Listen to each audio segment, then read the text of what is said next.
উড়ন্ত বিমান থেকে বাংলাদেশের পতাকা নিয়ে ঝাঁপ দিয়ে গিনেস ওয়ার্ল্ড রেকর্ডসে নাম লেখালেন skydiver Ashik Chowdhury. ১ July Guinness world records তাদের ওয়েবসাইটে আশিকের তথ্য হালনাগাদ করেছে।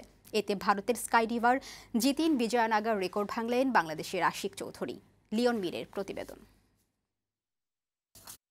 স্কাই ডাইভিংয়ে বিশ্ব রেকর্ড গড়তে গত ২৫ মে যুক্তরাষ্ট্রের মেমফিসে ৪১,৭৯৫ ফুট উঁচু দিয়ে উড়ে যাওয়া বিমান থেকে লাফ দেন আশিক চৌধুরী। লাল সবুজ পতাকা হাতে লাফিয়ে পড়েন তিনি। ১ জুলাই বিশ্ব রেকর্ড গড়ার গ্রিনেস বুকে নাম উঠল আশিক চৌধুরীর।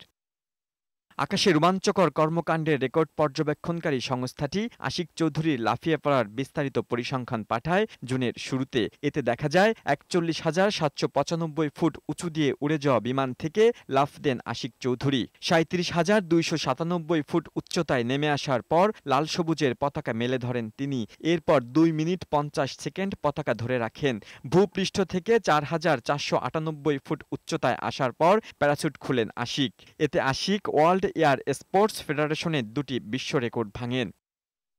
Guinness greatest distance free fall with a flag শাখায় এতদিন এ রেকর্ডটি ছিল ভারতের স্কাই ডাইভার জিতিন বিজয়নার। সে রেকর্ড ১ জুলাই নিজের করে নিলেন বাংলাদেশের ছেলে ৪০ বছর বয়সী আশিক চৌধুরী।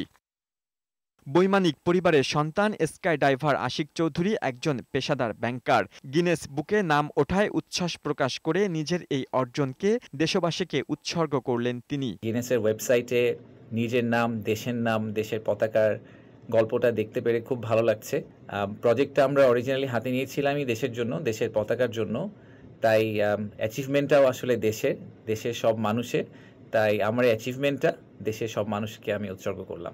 যশোরে জন্ম ও বেড়ে ওঠা আশিকের মাথায় স্কাই ডাইভিংয়ের স্বপ্ন পাইলট বাবার কাছ থেকেই। আকাশে উড়ে বেড়ানো বাবাকে দেখে শৈশব থেকেই তিনি মহাশূন্যে পাখির মতো ভেসে বেড়ানোর স্বপ্ন দেখতে শুরু করেন।